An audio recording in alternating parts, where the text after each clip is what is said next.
परम सौभाग्य की बात है। चातुर्मास के व्रत के क्रम में घोषित किए थे 3.5 साल में भारत हिंदू राष्ट्र होगा, जिसके लिए 80% काम भगवान बना दिए हैं। ये जो राष्ट्र गीत है महाराज श्री खुद लिखते हैं, हमारा प्यारा हिंदू गीत। तो आप इनको सुनेंगे। महाराज शिवराज द्वारा लिखित हमारा प्यारा हिंदू गीत।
हमारा प्यारा हिंदू गीत हमें इसके प्रहरी और पंडित बंदे लाभ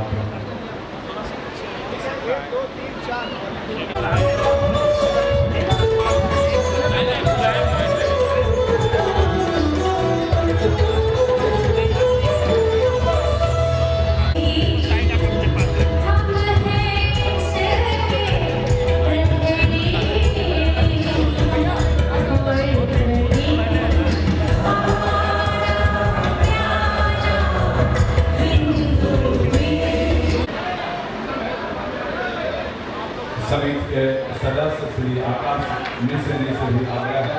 भगवान नारायण पादुका पर माल्यार्पण।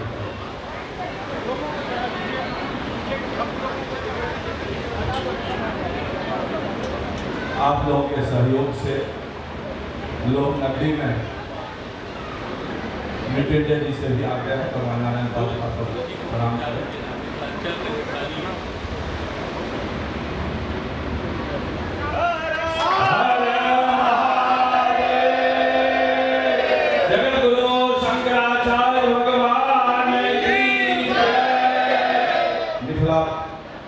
चल के परंपरा के अनुसार लोग नगरी में मखाने के माले से स्वागत किया गया।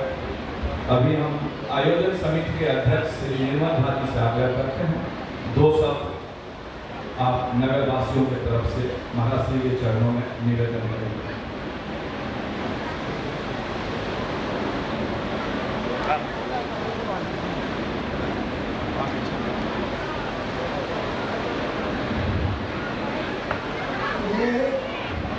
हम सभी का भाग्य है कि भगवान श्री शंकराचार्य जी हमारे शहर में, गुरुनगरी शहर में, यहाँ हम लोग धन्य हो गए हैं। इसके बाद सब कुछ शब्द बचता नहीं। हर हर महादेव, हर हर हर, हर हर महादेव, हर हर हर। हमारे बीच रेलवे के डीआरएम श्री निवेदन करें।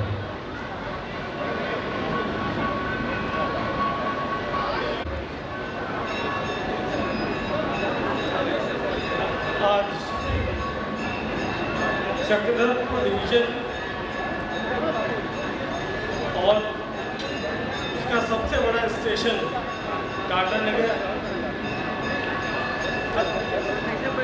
और गुरु जी का आगमन इस पूरे डिवीजन को पावन बनाता है। मेरा भी सौभाग्य प्राप्त हुआ कि मैं आज आपके समक्ष उपस्थित हो पाया।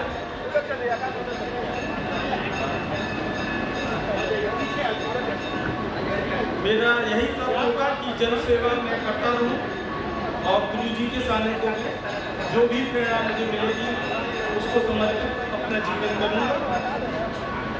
बहुत बहुत धन्यवाद। जय हर हर महादेव।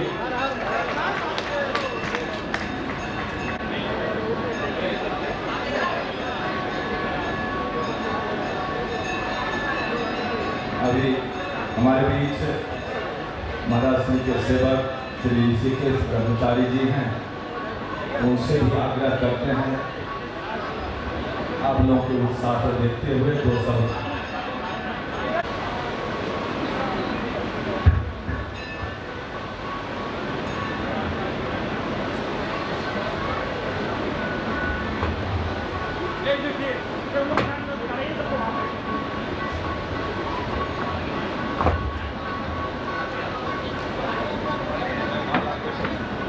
मंगलमयी समुपस्थिति में हम सब यहाँ विराजमान हैं।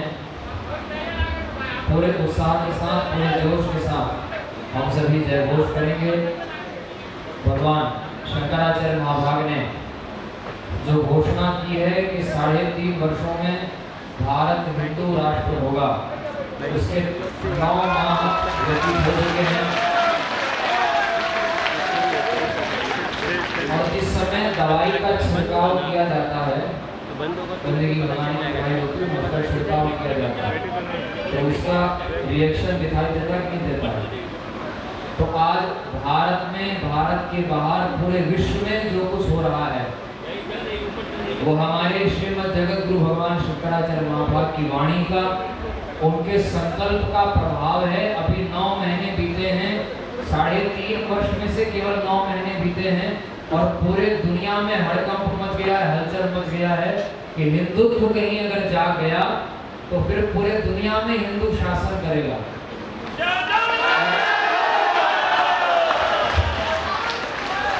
और इसका प्रभाव दिख रहा है भारत में, विश्व में होने वाली हलचलें इसका प्रमाण है कि भगवत पाद भगवान शंकराचार्य महाभाग की जो मंगलमयी वाणी है, उनके जो वाक बाण हैं, वो वाक बाण बिल्कुल ठीक निशाने पर लग रहा है। इसलिए पूरे उत्साह के साथ हम लोग, समय क्योंकि बहुत अतिक्रमित हो चुका है, मैं ज़्यादा समय नहीं लूँगा, पूरे उत्साह के साथ एक बार हम लोग हमारा सनातन जय घोष करेंगे और मीडिया, सोशल मीडिया के माध्यम से पूरे विश्व स्तर पर, केवल झारखंड या टाटा नहीं, पूरे विश्व स्तर पर यहाँ से आवाज जानी चाहिए कि भगवान शंकराचार्य महाभाग की मंगलमयी उपस्थिति में सनातन धर्मी अब जाग चुके हैं और ऐसा जय घोष हम लोगों को करना है। तो पूरे उत्साह के साथ जय घोष करेंगे। श्रीमद् जगत गुरु शंकराचार्य भगवान की, धर्म की, धर्म का, प्राणियों में विश्व का, गौ माता की, गो हत्या, गो हत्या, गो हत्या, हर हिंदू सनातनी हो, हर हिंदू सेना हो, और दूसरे बार में बोलना हर हिंदू सनातनी हो, हर हिंदू, हर हिंदू, दूसरी बार में बोलना है सनातनी हो। अब पूरे विश्व में जो घटनाएं घट रही हैं, विशेषकर भारत में, जो भगवत पाद ने यह जय घोष दिया है, इस जय घोष की आज ज्वलंत आवश्यकता को ये घटनाएं चरितार्थ कर रही हैं कि नहीं। एक ही उपाय है हम सनातनियों के पास में, वो क्या है? हर हिंदू सेना हो, हर हिंदू, हिंदू धर्म की रक्षा के लिए हमको स्वयं सेना बनना पड़ेगा, ठीक है?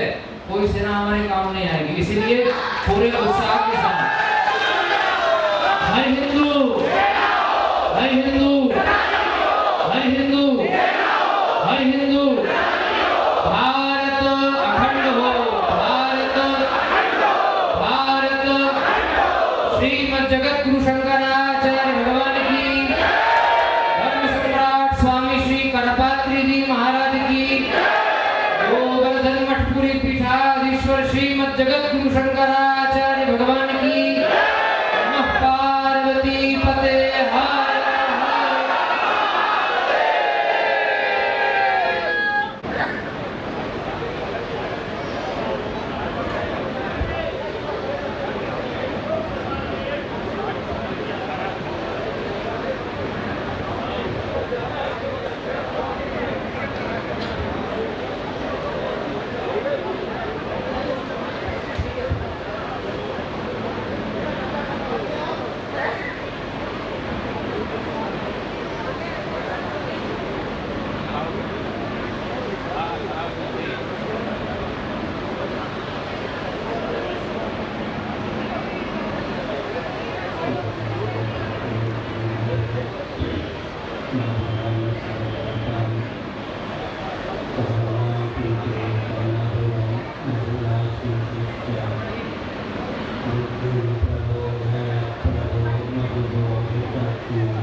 निगमकल्पतरोर्गलितं फलं शुकं खादमितद्रवसंयुतं पिबत भागवतं रसमालयं मुहुरहो रसिका भुवि भावुकाः नणादपि सुनीचेन तरोरपि सहिष्णुना अमानिना मानदेन कीर्तनीयः सदा हरिः नारायणाखिलगुरो भगवन्नमस्ते नारायणाखिलगुरो भगवन्नमस्ते नारायणाखिलगुरो भगवन्नमस्ते शिवाय नमः शिवलिंगाय नमः तन्मे मनः शिवसङ्कल्पमस्तु सर्वे भवन्तु सुखिनः श्रीराम जय राम जय जय राम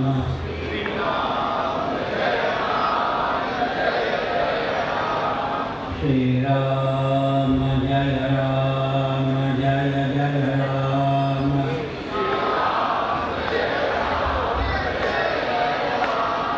श्रीराम जय राम जय जय राम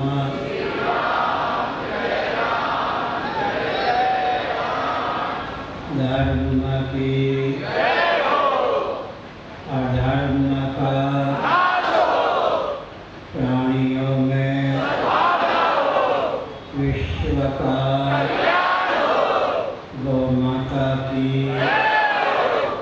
गोहत्या भारत सर्वभूत हृदय धर्म सम्राट श्री स्वामी करपात्री जी महाराज की श्री जगन्नाथ महाप्रभु की श्री बलभद्र महाप्रभु की भगवती सुभद्रा देवी की हर हर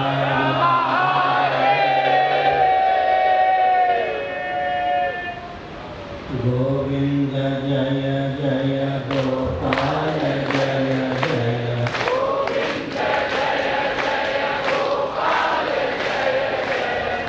राधारमण हरि गोविंद जय जय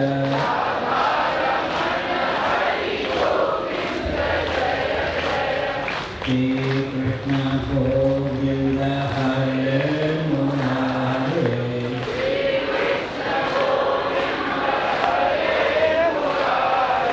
हे नाथ नारायण वासुदेवा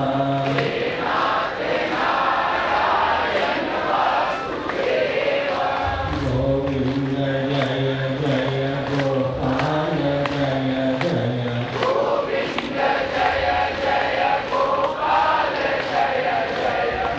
राधारमण हरि गोविंद जय जय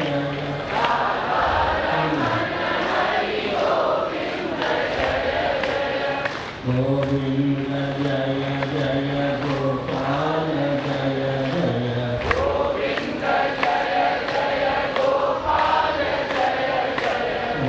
राधारमण हरि गोविंद जय जय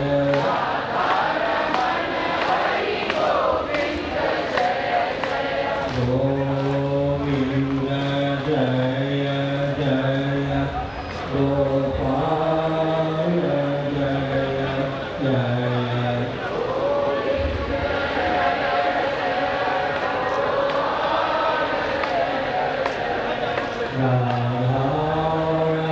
राधारमण हरि गोविंद जय जय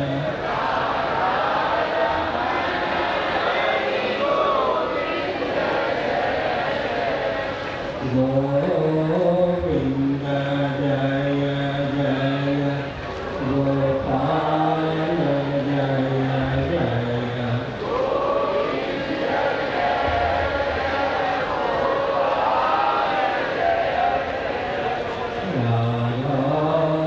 राधारमण हरि गोविंद जय जय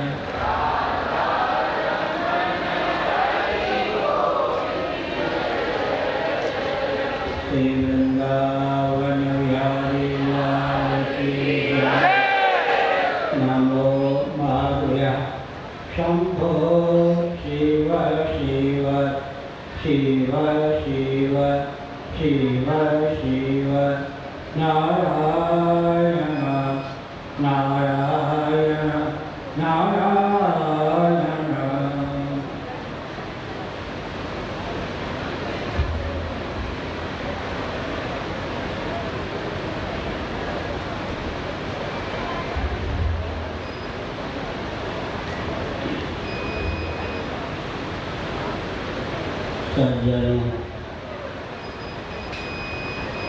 आपकी आस्था साकार होकर नृत्य कर रही है।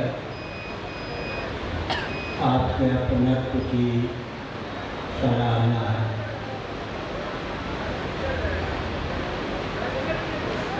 भगवत कृपा से और पुण्यों के प्रभाव से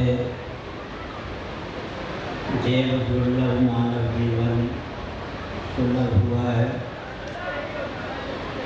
इसे सार्थक करने का प्रयास करना चाहिए। ध्यान रहे, जीविका की उपेक्षा मत कीजिए, परंतु जीविका जीवन के लिए हो, जीवन जीविका के लिए न हो। जीवन हो जीवन धन जब ईश्वर की प्राप्ति के लिए, उपलब्धि के लिए, अभिव्यक्ति के लिए।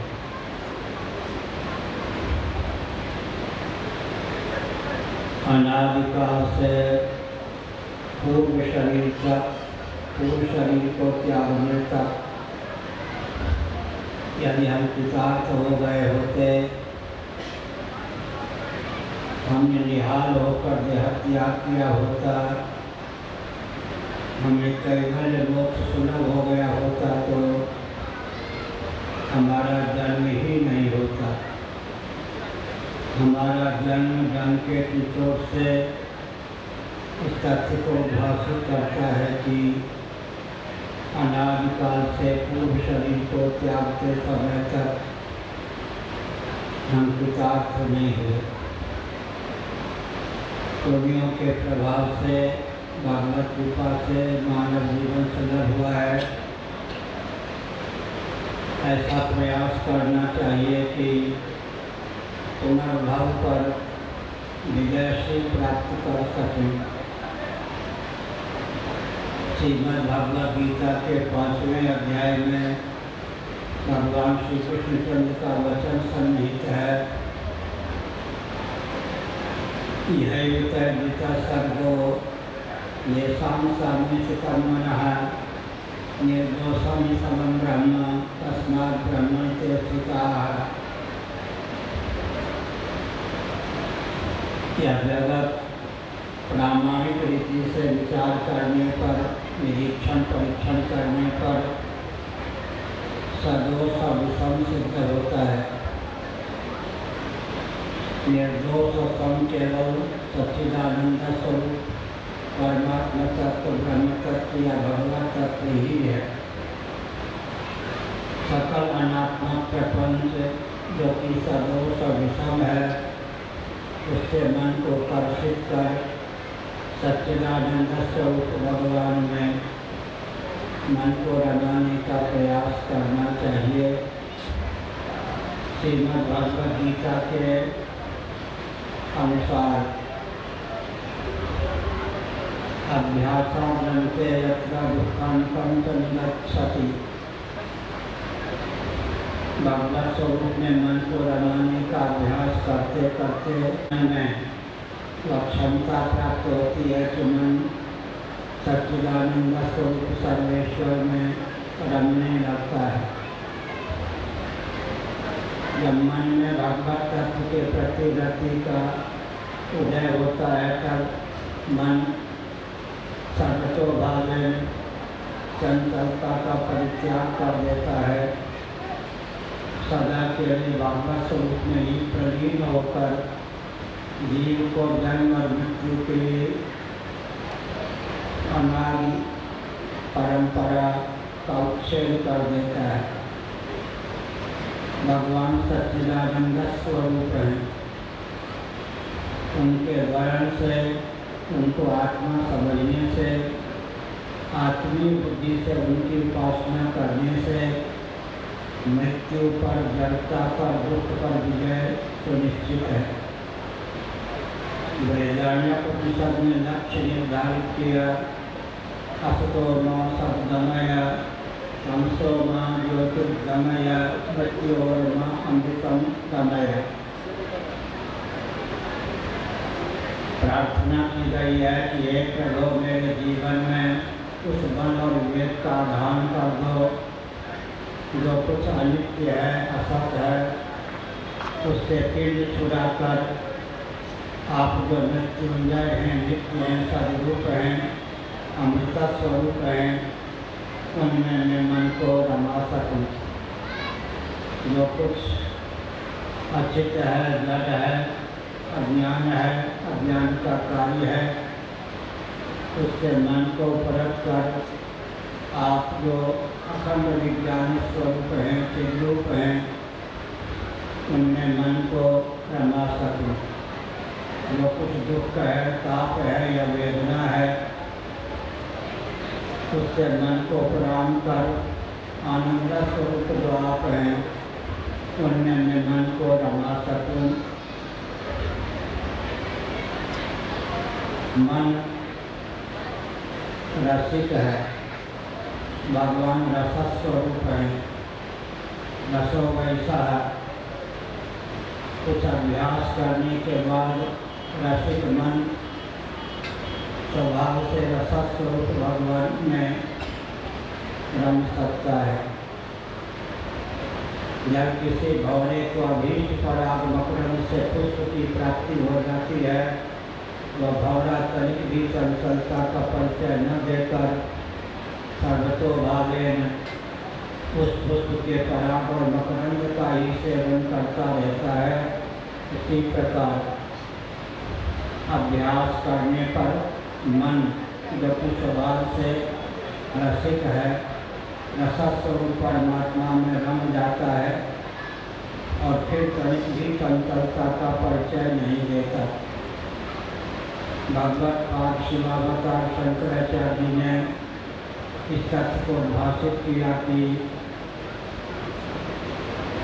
चित्तम चिरित जानीया तकार दैतम यदा तकारो विषयाध्यास जपा जागो यथा मणव। विषयाध्यास से संपन्न चिद्रूप आत्म तत्व का नाम ही चित्त है। विषयाध्यास के विगलित हो जाने पर हमारा चित्त चार खाने चित्त होकर चिन्मात्र होकर शेष रहता है। त्रिपुरा रहस्य योग वाशिष्ठ अन्नपूर्णोपनिषद, वराहोपनिषद, माहोपनिषद आदि का अनुशीलन करने पर यह तथ्य सिद्ध होता है कि मननी शक्ति से युक्त आत्मा का नाम ही मन है। मननी शक्ति रहित आत्मा, मन का नाम ही आत्मा है। हमने संकेत किया अभ्यास करना चाहिए। अभ्यास करते करते मन में भगवत तत्व के प्रति रति का उदय होता है और मन भगवान में रम जाने पर तनिक भी चंचलता का, संक्रमणशीलता का परिचय नहीं देता। विषयान ज्ञानतः चित्तम विषयेषु विसर्जते मां स्मरतः चित्तम मय्येव प्रविलीयते।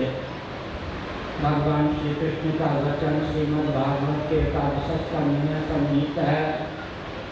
विश्व में ऐसा कोई भी विषय नहीं है तो सदा के लिए मन का रमणास्पद, प्रेमास्पद सिद्ध हो सके।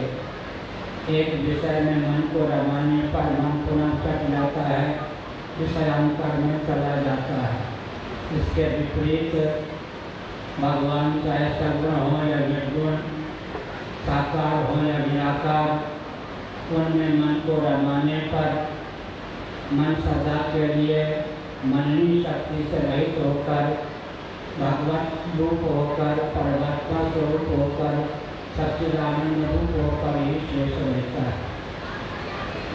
ध्यान रखने की आवश्यकता है जिनका ईश्वर जगत बनाता है, जगत बनता नहीं, अर्थात जगत का केवल निमित्त कारण सिद्ध होता है, अभिन्न निमित्तोपादान कारण सिद्ध नहीं होता। जगत को बनाने वाला सिद्ध होने पर भी बनने वाला सिद्ध नहीं होता। उनका ईश्वर साक्षात अवतार भी नहीं लेता। नैयायिकों का ईश्वर जगत बना सकता है, जगत बन नहीं सकता, इसलिए साक्षात अवतार नहीं ले सकता। वैशेषिकों का ईश्वर जगत बना सकता है, जगत बन नहीं सकता, इसलिए साक्षात अवतार नहीं ले सकता। ईश्वर सांख्यवादी योगियों का ईश्वर जगत बना सकता है, जगत बन नहीं सकता, इसलिए साक्षात अवतार नहीं ले सकता। सत्यार्थ प्रकाश की सीमा का ईश्वर जगत बना सकता है, जगत बन नहीं सकता, इसलिए साक्षात अवतार नहीं ले सकता। कुरान शरीफ और बाइबल की सीमा का ईश्वर भी जगत बना सकता है, जगत बन नहीं सकता, इसलिए साक्षात अवतार नहीं ले सकता। स्वामी दयानंद जी ने सत्यार्थ प्रकाश में इस तथ्य को भाषित किया है कि कोई मुक्त जीव ही श्री रामकृष्ण आदि रूपों में अवतीर्ण होता है, जबकि हमारे सिद्धांत के अनुसार, पुराणों के अनुसार, ब्रह्मसूत्र के अनुसार, भगवद गीता के अनुसार हमारे भगवान जगत बनाते हैं, जगत बनते भी हैं, इसलिए साक्षात श्री रामकृष्ण आदि रूपों में अवतार लेते हैं। निरुपाधिक धरातल पर हमारे भगवान जहाँ निर्गुण निराकार सिद्ध होते हैं, सोपाधिक धरातल पर वहाँ हमारे भगवान सगुण निराकार और सगुण साकार भी सिद्ध होते हैं। भगवान को समझने के लिए अपने जीवन को समझना आवश्यक है। इस समय हम जागृत दशा में हैं, जागर दशा में सगुण साकार शरीर में तादात्म्य पत्ति अभिनिवेश के कारण या विस्मृत के कारण हम स्वयं को सगुण साकार समझते हैं। स्वप्नावस्था में अंतःचिंतित वासना के द्वारा परिकल्पित भाव राज्य में शरीर प्राप्त होता है, उसमें तादात्म्य पत्ति के कारण हम सगुण साकार सिद्ध होते हैं। पंच कर्मेंद्रियाँ भी सगुण निराकार हैं, पंच ज्ञानेंद्रियाँ भी सगुण निराकार हैं, पंच प्राण भी सगुण निराकार हैं, अंतःकरण चतुष्टय अंतःकरण पंचक भी सगुण निराकार है। कर्मेंद्रिय ज्ञानेंद्रिय अंतःकरण प्राणों का संवेद स्वरूप या समुदाय निम्न शरीर अथवा सूक्ष्म शरीर है। सूक्ष्म शरीर में तादात्म्य पत्ति की दशा में हम सगुण निराकार होते हैं, गाढ़ी नींद में सगुण निराकार होते ही हैं। निरुपाधिक धरातल पर हम निर्गुण निराकार होते हैं। जब तक हम स्वयं को सगुण साकार समझते हैं, तब तक अपने ऊपर कृपा करके अनुग्रह करके सगुण साकार भगवान की डटकर उपासना करनी चाहिए। भरी लोचन विलोक देशा तब सुनो निर्गुण उपदेशा असुता रूप बखानो जानो पुनपुरी सगुण ब्रह्मरति मानो। सगुण साकार भगवान की डटकर उपासना करनी चाहिए। सगुण साकार भगवान श्री रामकृष्ण आदि हैं, भगवती दुर्गा आदि हैं, गणपति हैं। सगुण साकार भगवान की उपासना डटकर हम कर लेंगे तो मन स्वाभाविक रूप से सगुण निराकार परमात्मा की ओर समाकृष्ट होगा। सगुण निराकार परमात्मा की उपासना जब परिपुष्ट हो जाएगी तो मन में उस बल और वेग का संचार होगा कि मन निर्गुण निराकार परमात्मा की ओर समाकृष्ट होगा। अब तक हमने कहा भगवत स्वरूप में मन को रमाने का प्रयास करना चाहिए।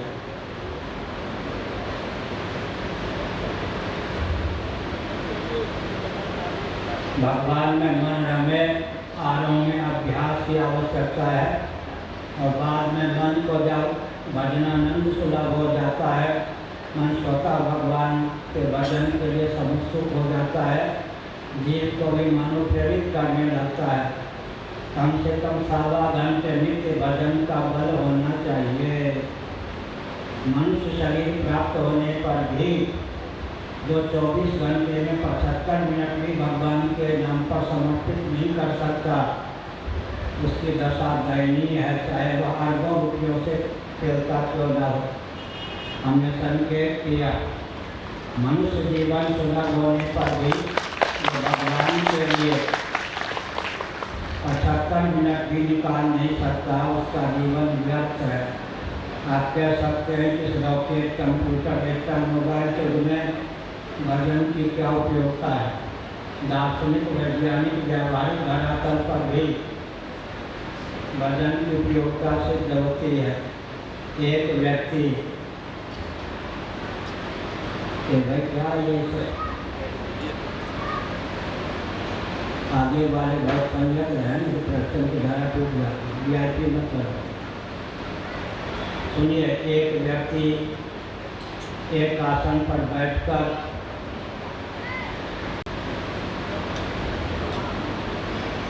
25-30 मिनटों में भरपेट भोजन कर लेता है। उस भोजन का प्रभाव कम से कम 5-7 घंटे तक यह पड़ता है कि प्रज्ञा शक्ति और प्राण शक्ति से परिपुष्ट जीवन सुखमय रहता है। जब भोजन का इतना महत्व है तो भजन का महत्व तो उससे अधिक है ही।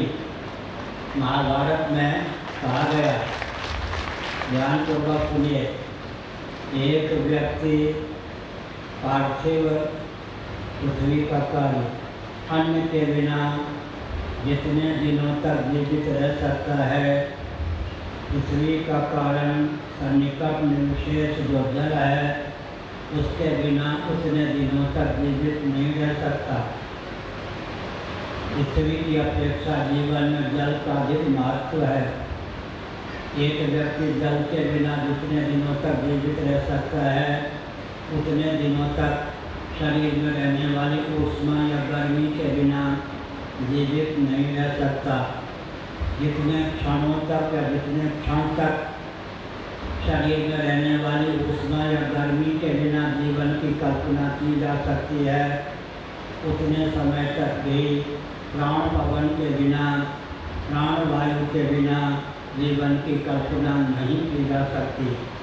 जितने क्षण तक प्राण वायु के बिना जीवन की कल्पना की जा सकती है, उतने क्षण तक भी प्राण पवन को अवकाश देने वाला आकाश के बिना जीवन की कल्पना नहीं की जा सकती। व्यावहारिक जीवन में भी पृथ्वी की अपेक्षा जल का, जल की अपेक्षा अग्नि का, अग्नि की अपेक्षा वायु का, वायु की अपेक्षा आकाश का अधिक महत्व होता है। परंतु ये सब परार्थ हैं, पुरुष अर्थात जीव के भोग्य हैं। चटाई चटाई के लिए नहीं, खटाई खटाई के लिए नहीं, मिठाई मिठाई के लिए नहीं, मलाई मलाई के लिए नहीं, ये सब चेतन के भोग हैं, भोग्य हैं। चेतन इनका भोग करता है। चेतन का महत्व अधिक है। पूरा अनात्मा प्रपंच परार्थ है। जो कुछ जड़ सामग्री है वो चेतन का शेष है, चेतन शेषी है। चेतन माने जीवात्मा, हम आप शेषी हैं, जगत शेष है। शेषी होकर शेष की दास्ता न बोल लें, इसी में हमारे जीवन की सार्थकता है। पंचदशी का विद्यानंद स्वामी जी ने डंके की चोट से तथ्य को ख्यापित किया।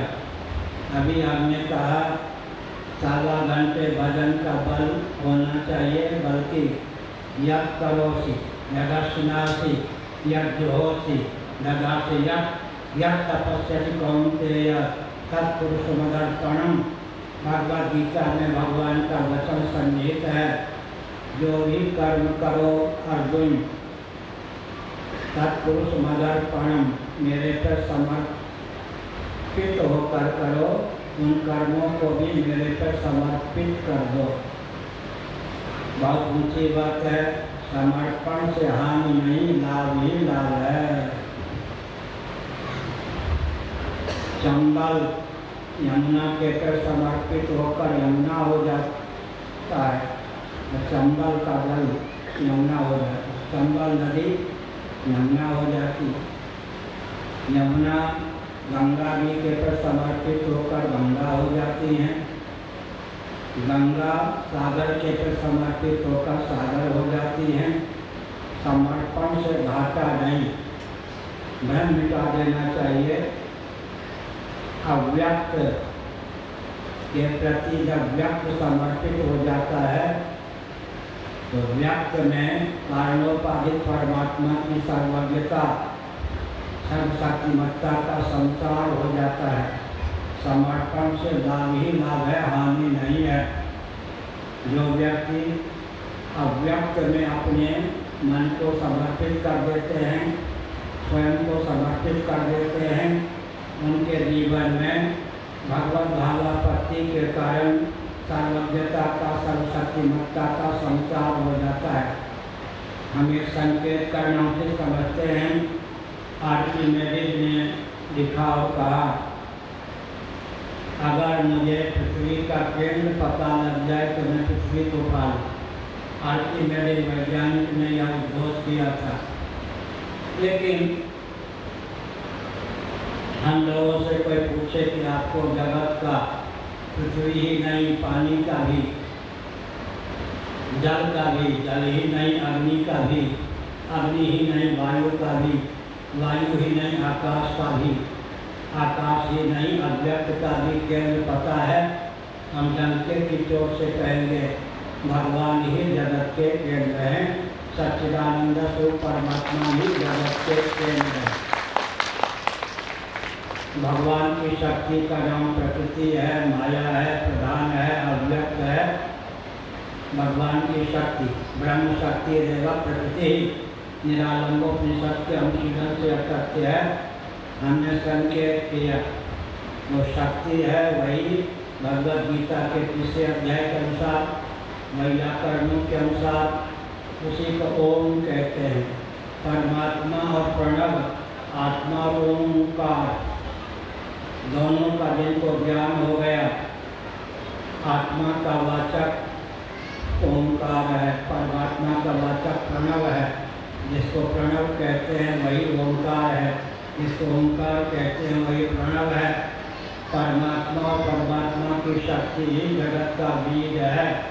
उस जगत के बीज में, जगत के केंद्र में जिसका मन सन्निहित हो जाता है, उस जगत के बीज को जो भली भात समझ लेता है, उसके जीवन में क्षमता का उदय हो जाता है कि भगवान के रूप को समझकर जब जहाँ जैसा परिवर्तन करना चाहे वैसा परिवर्तन वह कर सकता है। एक भ्रम मिटा देने की आवश्यकता है। अगर कोई कहे कि विरक्त हो गए, वैराग्य चाहिए, बचेगा।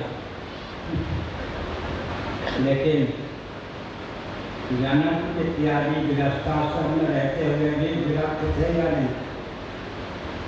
यह तो मिथिलांचल का ही इतिहास है कि 27 पीढ़ी तक जीवन मुक्तों ने विदेहों ने शासन किया। दूसरी जगह यह इतिहास नहीं मिलेगा कि 27 पीढ़ी तक जीवन मुक्तों ने शासन किया। हम एक संकेत करते हैं, भ्रम को मिटाना चाहिए। हम बाबा बनने की प्रेरणा नहीं दे रहे, लेकिन वैराग्य घाटे की चीज़ है। अनासक्ति से घाटा होता है, इस भ्रम को दूर करना चाहिए। ध्यान पूर्वक सुनिए। जिसमें हमारी आसक्ति होती है उसके हम अधीन हो जाते हैं। जिससे हम विरक्त होते हैं, जिसके प्रति अनासक्त होते हैं, उसके अधिपति हो जाते हैं, स्वामी हो जाते हैं। अधीन होना अच्छा है या अधिपति होना अच्छा है? अधिपति होना अच्छा है। जिसके प्रति हम आसक्त हो जाते हैं उसके अधीन हो जाते हैं। जिससे हम अनासक्त होते हैं उसके अधिपति हो जाते हैं। वैराग्य कोई घाटे की चीज़ नहीं है, विवेक का फल है वैराग्य। जिससे हम विरक्त हो जाते हैं उसके हम अधिपति हो जाते हैं। तो समस्त अचित वर्ग से विरक्त हो जाता है, अनात्मकपन से विरक्त हो जाता है और सकल विश्व का नियामक हो जाता है। इसलिए वैराग्य कोई घाटे की चीज़ नहीं है।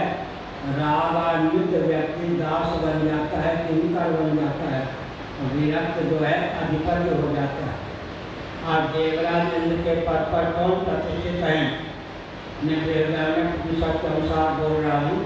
आजकल जहाँ जाता हूँ मैं संदेश अवश्य देता हूँ। आज देवराज इंद्र के पद पर कौन प्रतिष्ठित हैं? मर्त्य लोक में, बिहार भारत में, सतकुल में, मानसिक याग में, अधिकृत कुल में जिनका जन्म हुआ था, जिन्होंने विचार किया कि देवराज के इंद्र के पद से नीचे का पद मुझे नहीं चाहिए, ऐसा समझकर विवेक के बल पर देवराज इंद्र होने की भावना से भावित होकर 100 अश्वमेध याग का जिन्होंने निर्विघ्नता पूर्वक संपादन किया, देहत्याग के बाद वे आज देवराज इंद्र के पद पर प्रतिष्ठित है। वेदांत के अनुसार आज ब्रह्मा हिरण्यगर्भ के पद पर कौन प्रतिष्ठित हैं, जो कभी मर्त्य लोक में बृहद भारत में सत्कुल में मानसिक याग में अधिकृत है। अहंग्रह उपासना के बल पर जिन्होंने हिरण्यगर्भ की आत्मरूपता आत्मा की हिरण्यगर्भ रूपता का अचंचल निश्चय प्राप्त किया, उस अचंचल निश्चय के फलस्वरूप देहत्याग के पश्चात आज वे ब्रह्मा के पद पर प्रतिष्ठित है। इस रॉकेट कंप्यूटर एवं मोबाइल के युग में भी वेदांत शास्त्रों का अत्यंत महत्व है। अगर मुझसे पूछा जाए कि वेदांत शास्त्रों का क्या महत्व है, तो मैं निश्चित रूप से पहले बताऊंगा। वेदांत शास्त्र सम्मत कर्मकांड, उपासना कांड, ज्ञान कांड का आलंबन अगर कोई व्यक्ति न ले तो मर्त्यलोक, अखिल भूमंडल, नरक और नारकी प्राणियों का ही समुदाय बन जाए। भूलोक की अपेक्षा भुवा, भुवा की अपेक्षा स्वा, उसकी अपेक्षा महा, उसकी अपेक्षा गणा, फिर ऐसे भूर्भुवस्व महाजन तपा फिर सत्यम। 7 लोकों में जहाँ कहीं भी कोई दिव्यता है, समझना चाहिए कि वेदांत शास्त्र सम्मत कर्मकांड, उपासना कांड, ज्ञान कांड की देन है। इस रॉकेट कंप्यूटर एवं मोबाइल युग में भी अगर हम उत्कर्ष चाहते हैं तो वेदांत शास्त्रों का आलम्बन लेना चाहिए।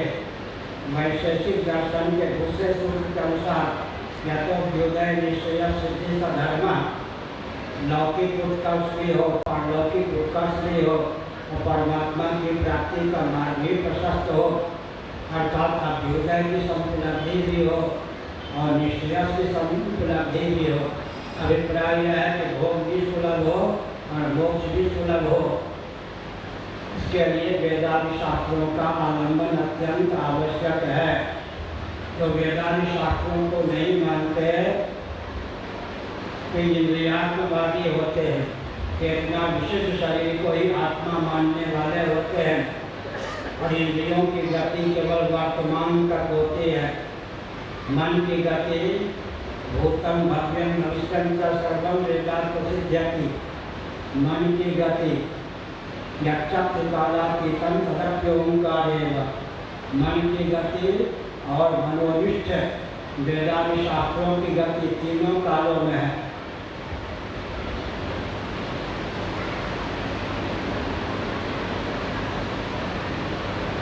मन की गति और वेदांत शास्त्रों की गति सज्जनों तीनों कालों में है। इसलिए हमने संकेत किया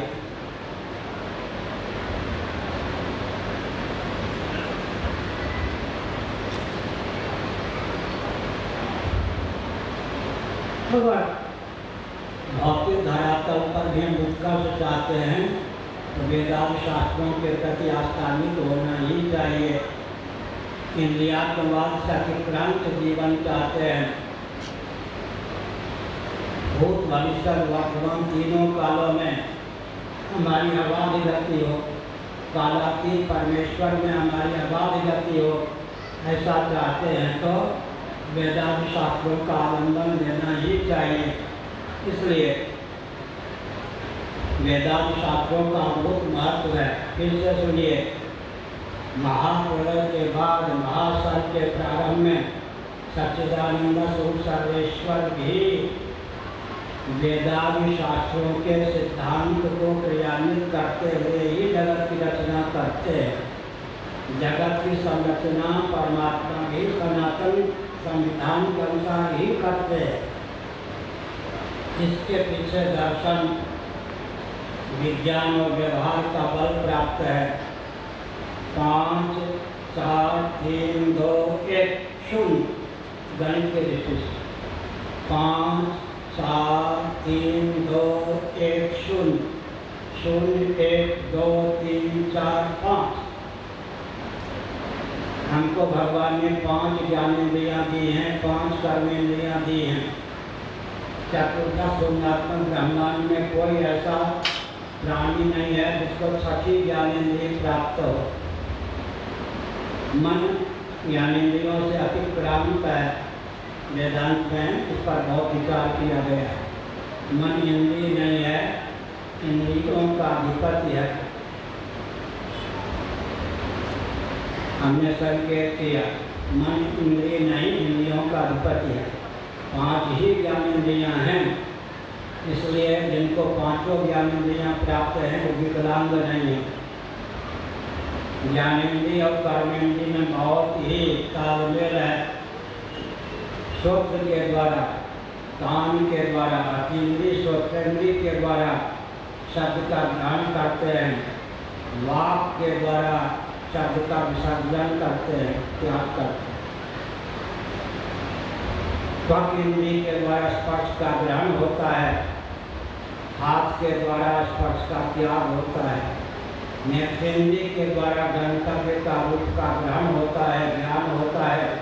पाँव के द्वारा गंतव्य तक गति होती है। दशनेन्द्रिय के द्वारा रस का ग्रहण होता है। मूत्रेंद्रिय के द्वारा रस का त्याग होता है। नासिका या घ्राणेन्द्रिय के द्वारा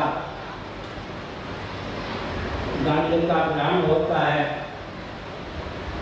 और पायु के द्वारा, बुधा के द्वारा गंध का त्याग होता है। ग्रहण योग्य सामग्री भी हमारे जीवन में है, ग्रहण करने वाली ज्ञानेंद्रियाँ भी हमारे जीवन में हैं। कर्मेंद्रियों के द्वारा शब्द स्पर्श रूप रस गंध का विसर्जन होता है। ज्ञानेंद्रियों के द्वारा शब्द स्पर्श रूप रस गंध का ग्रहण होता है। ग्रहण और त्याग दोनों हमारे आपके जीवन में सन्निहित है। भगवान ने हमको कर्मेंद्रियों से संलग्नित, ज्ञानेंद्रियों से संलग्नित, अंतःकरण से संलग्नित, प्राणों से संलग्नित जीवन प्रदान किया है। वेदांत का उद्घोष है, आत्मा वार्य द्रष्टव्य, श्रोतव्य, मंतव्य, निधिध्यासितव्य। श्रवण करने योग्य है तो एकमात्र आत्म तत्व ही, मनन करने योग्य है तो एकमात्र आत्म तत्व ही, निधिध्यासन या ध्यान करने योग्य है तो एकमात्र आत्म तत्व ही। इसका अर्थ क्या हुआ? भगवत तत्व का श्रवण करें। जगत का श्रवण तब तक पूरा नहीं होता जब तक जगदाधार, जगत के उपादान, निमित्त कारण और उपादान कारण भगवान का श्रवण पूरा न हो। इसलिए भगवान का श्रवण करें, भगवान का मनन करें, भगवान का ध्यान करें। भगवान में जीवन होना चाहिए, इसे घाटा नहीं होगा। एक मैं संकेत करना आवश्यक समझता हूँ। यद करो सिंहदर्शना सिंहज्ञ हो सिंहजातीय यद तपस्या कौन्तेय तत्पुरुष मदर्पणम। हमारे यहाँ व्यवहार के लिए है ही, परमार्थ की सिद्धि के लिए व्यवहार है। जो व्यवहार की सिद्धि के लिए ही व्यवहार करते हैं उनका जीवन व्यर्थ होता है। ये भौतिकवादी जितने हैं उनको 3 शाप प्राप्त है। ध्यान देकर सुनिए। जितने व्यक्ति भौतिकता की धारा में रहने वाले हैं, कितना विशिष्ट शरीर को आत्मा मानने वाले हैं, देहात्मवादी हैं, भौतिकवादी हैं, उनको 3 शाप प्राप्त है। तो जीवन में कभी ऐसा अनुभव नहीं कर सकते कि जो करना था कर चुका, जो पाना था पा चुका, जो जानना था जान चुका। किसी भौतिकवादी से पूछिए जो लगभग 99 वर्षों की आयु भी पूर्ण कर चुका हो, कितना सत्य भी उपलब्ध हो कि आपको जो करना था कर चुके, जानना था जान चुके, पाना था पा चुके। जब एकांत में बैठेगा, हृदय पर हाथ रखेगा, रोता हुआ रुदन करता हुआ कहेगा हाय, जो करना था कर न सका, जो पाना था पा न सका, जो जानना था जान न सका। भौतिकवादियों को 3 साथ प्राप्त रहता ही है। अरे वो भौतिकवादी चींटी के समान रेंगते रहो, सिकंदर के समान हीरे जवाहरात मोहरों को इकट्ठा करते रहो, लेकिन जब शरीर छूटने का समय होगा, हृदय पर हाथ रखोगे, सीखते हुए कहोगे हाय जो करना था कर न सका, जो पाना था पा न सका। बन सके तो इसी जीवन में विश्वविद्यालय की समस्त उपाधियाँ अर्जित कर लो, फिर भी जब देहात त्याग का अवसर होगा, हृदय पर हाथ रखोगे, सीखते हुए कहोगे हाय जो जानना था जान न सका। कर्तव्य का अंत, प्राप्तव्य का अंत, ज्ञातव्य का अंत भगवत तत्व को जाने बिना पाए बिना संभव ही नहीं है। गीता के 3 अध्याय को आपका ज्ञान केंद्रित करता हूँ। यस्वात्मरतिरेवस्य अध्यात्मचित्तस्य मानवः आत्मज्ञेय संतुष्टस्य कार्यं न विद्यते नैव तस्यते नातो न कुतेरिह कश्चन न तास्य सर्वभूतेषु कश्चिदर्थव्यपाश्रयः कृतकृत्यस्य जायते। 15वां अध्याय। तस्य कार्यं न विद्यते 3रा अध्याय। 7वां अध्याय। यज्ञात्मा ने भूयोन्यत ज्ञातव्यमवशिष्यते इदं ज्ञानमुपाश्रित्य मनसा धर्ममागताः सर्वे नोपजायन्ते प्रलये न व्यपन्नः। गीता का 14वां अध्याय। गीता के 3 अध्याय के अनुसार, 7वें अध्याय के अनुसार, 14वें अध्याय के अनुसार हमने बताया जो जानना था जान चुका, पाना था पा चुका, करना था कर चुका, मेरा कुछ ज्ञातव्य प्राप्तव्य कर्तव्य शेष नहीं है। इस स्थिति पर तभी पहुँच सकते हैं जब हम वेदांत शास्त्र सम्मत धर्म उपासना और ज्ञान का आलम्बन लें। नहीं तो इंद्रियात्मवादी भोगी बनकर ही बने रहेंगे। चेतना विशिष्ट को शरीर को आत्मा मान करके कर्तव्य ज्ञातव्य प्राप्तव्य का अंत नहीं होगा। अब तक के प्रवचन का सार क्या निकला? इस रॉकेट, कंप्यूटर, लैपटॉप, मोबाइल के रूप में भी सनातन वेदांत शास्त्रों का महत्व है, बल्कि कंप्यूटर, रॉकेट, ये सब जितने हैं, रॉकेट, कंप्यूटर, लैपटॉप, मोबाइल, इन यंत्रों की उद्भावना भी वैदिक महर्षियों की देन है। आजकल आपको कंप्यूटर से परिचित है। गोवर्धन मैथुरी पीठ के 143वें मान जगत गुरु शंकराचार्य, जिन्होंने विश्व को वैदिक मैथमेटिक्स, वैदिक गणित दिया, उनके विदेशी प्रशिष्यों ने ही कंप्यूटर का आविष्कार किया। प्रकारांतर से कंप्यूटर गोवर्धन मैथुरी पीठ की ही देन है। बाइनरी सिस्टम, शून्य और एक में सकल संख्या का सन्निवेश, यह भी गोवर्धन मैथुरी पीठ की ही देन है। मैं संकेत करना चाहता हूँ, आजकल एक विडम्बना है, संस्कृत पढ़े लिखे व्यक्तियों के लिए जीविका के 5 ही दरवाजे खुले हैं। अंग्रेजी पढ़े लिखे व्यक्तियों के लिए 50 दरवाजे जीविका के खुले हैं। भारत के प्रधानमंत्री, शिक्षा मंत्री, रक्षा मंत्री, गृहमंत्री ये सब ध्यान दें, प्रांतीय मंत्रीगण भी ध्यान दें। संस्कृत पढ़े लिखे व्यक्तियों के लिए जीविका के कुल 5 दरवाजे खुले रहते हैं।